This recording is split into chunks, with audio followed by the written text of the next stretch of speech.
मित्रों, जय माता दी। 10 मार्च सोमवार 2025 गुरुजनों के चरणों में शीश को झुकाते हुए हम आपका मिश्रा ज्योतिष केंद्र में स्वागत करते हैं। काशी हिंदू विश्वविद्यालय से प्रकाशित विश्व पंचांग के आधार पर हम आपको सटीक जानकारी देंगे एवं शीघ्र सफलता दिलाने वाले चमत्कारी शुभ मुहूर्त की भी जानकारी देंगे। संपूर्ण जानकारी प्राप्त करने के लिए हमारे साथ वीडियो में अंत तक बने रहिएगा। अभी तक आपने हमारा चैनल सब्सक्राइब नहीं किया है तो प्लीज वीडियो शुरू करने से पहले मिश्रा ज्योतिष केंद्र को सब्सक्राइब अवश्य कर लीजिएगा और बेल आइकन की घंटी बजा दीजिए, क्योंकि आपका एक सब्सक्राइब हमारे लिए महत्वपूर्ण है। हम आप लोग को बधाई देते हैं जिनका कि आज जन्मदिन है। हम आप लोग को हार्दिक शुभकामनाएं दे रहे हैं जिनकी की आज मैरिज एनिवर्सरी। हम आप लोगों को यानी जो इस वीडियो को देख रहे हैं इनकी दिक्कत परेशानी दूर हो, माता रानी से विनती करते हैं। 10 मार्च सोमवार 2025 आज का पंचांग श्री सुसंवत 2081, शक संवत 1946, सूर्य उत्तरायण, शिशिर ऋतु, फाल्गुन मास, शुक्ल पक्ष, एकादशी तिथि दिन में 9:38 तक रहेगी। तदुपरांत द्वादशी तिथि आरंभ हो जाएगी। पुष्य नक्षत्र रात्रि 2:11 तक रहेगा। तदुपरांत अश्लेषा नक्षत्र आरंभ हो जाएगा। शोभन योग दिन में 3:33 तक रहेंगे। तदुपरांत अधिकंड योग आरंभ होगा। विष्टकरण प्रातः 9:39 तक रहेगा। बवकरण रात में 9:27 तक रहेगा। चंद्रमा कर्क राशि में रहेंगे, यानी आज के जन्मे हुए सभी बच्चे कर्क राशि के होंगे। चंद्रवास उत्तर दिशा यानी उत्तर दिशा की यात्रा करना आपके लिए लाभदायक होगी। सूर्योदय प्रातः 6:07 पर, सूर्यास्त शाम को 5:53 पर, चंद्रवास उत्तर दिशा और चंद्रास्त 4:28 पर होगा। दिशा सूर्य पूर्व दिशा, परिहार दर्पण, यानी आज पूर्व दिशा की यात्रा आपके लिए हानिकारक साबित हो सकती है। अगर आप दर्पण में अपना चेहरा देख करके यात्रा आरंभ करें तो सफलता के योग बन जाते हैं। ब्रह्म मुहूर्त का समय प्रातः 4:31 से आरंभ होगा। ब्रह्म मुहूर्त एक शुभ मुहूर्त है।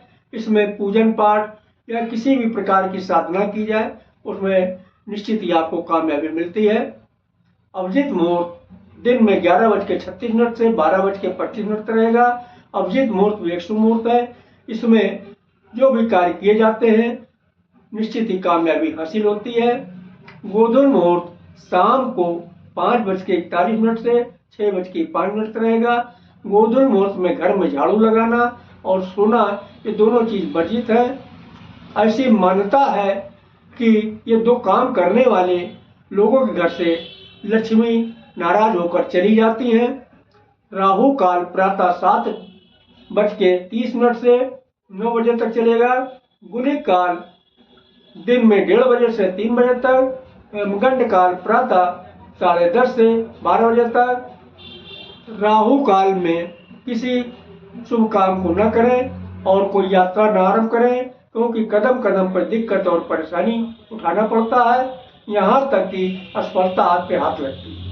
अगर कोई शुभ काम करना हो या यात्रा का आरंभ करना हो, ये दोनों ही काम अगर आप गुलिक काल में शुरू करते हैं या फिर हमारे बताए गए शीघ्र सफलता दिलाने वाले चमत्कारी शुभ मुहूर्त में करते हैं तो निश्चित ही आपको कामयाबी जल्द हासिल होगी।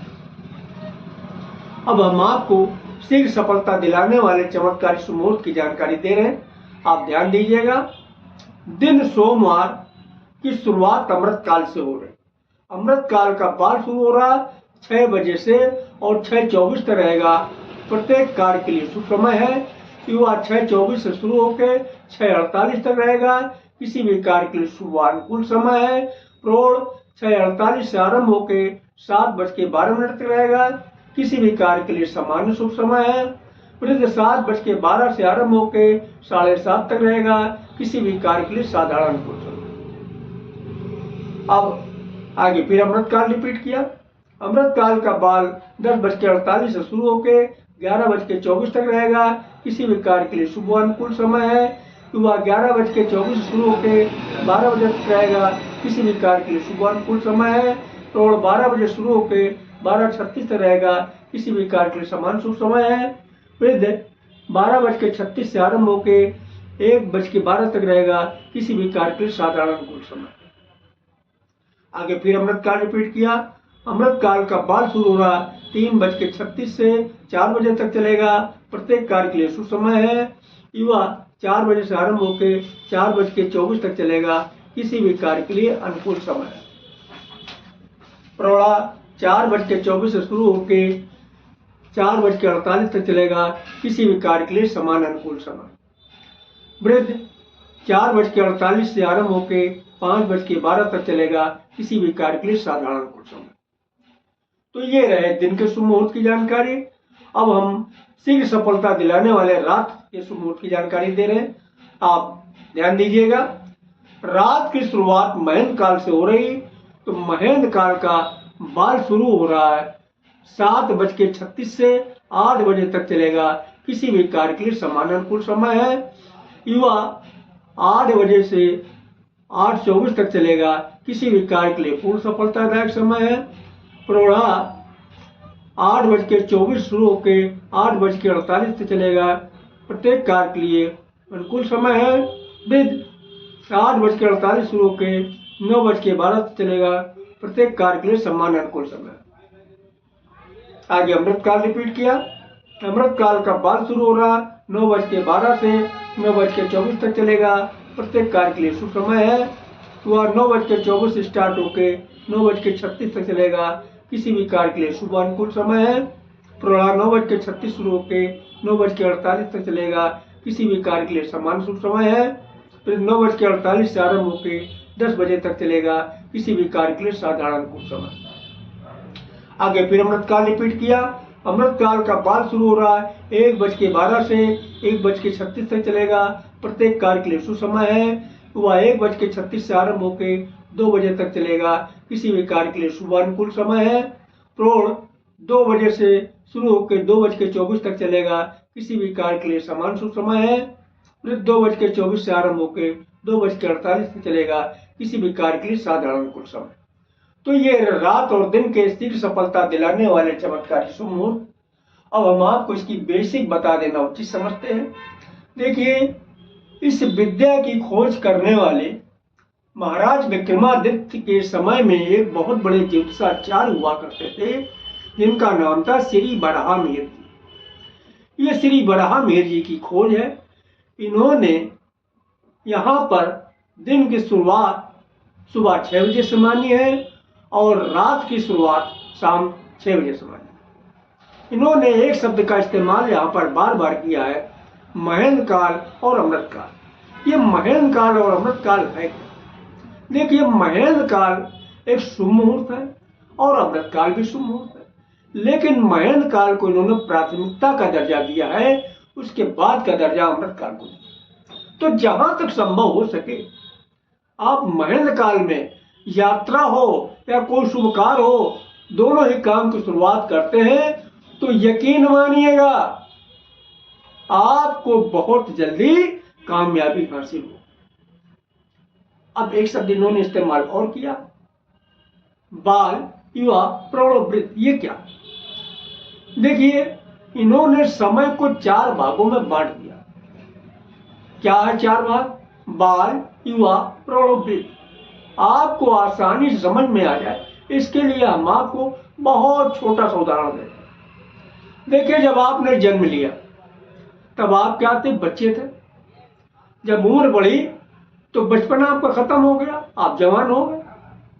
फिर और जब उम्र बढ़ी तो जवानी भी खत्म हो गई, आप जवानी और बुढ़ापे के बीच में आ गए, यानी अब अधेड़ हो गए। जब और उम्र बढ़ी तो आप बूढ़े हो गए, अधेड़ भी नहीं बचे, ना जवान बचे ना अधेड़ बचे, बूढ़े भी, आप बूढ़े हो गए। अब यहां पर इन्होंने बचपने को बाल के नाम से संबोधित किया है, जवानी को युवा के नाम से संबोधित किया है, प्रौढ़ को अधेड़ के नाम से संबोधित किया है, यानी अधेड़ को प्रौढ़ के नाम संबोधित किया है और बुढ़ापे को वृद्ध के नाम संबोधित किया। अब हम आप लोगों से एक प्रश्न कर रहे हैं, उसका हमें जवाब चाहिए। इसमें कौन ताकतवर होगा सबसे ज्यादा? बच्चा ताकतवर होगा या बूढ़ा ताकतवर होगा? सही जवाब आप लोग का, न बूढ़ा ताकतवर होगा न बच्चा ताकतवर। फिर ताकतवर होगा कौन? जवान या फिर अधिक? तो चाहे आप महेंद्र काल में काम की शुरुआत करें या अमृत काल में काम की शुरुआत करें, महेंद्र काल में यात्रा की शुरुआत करें या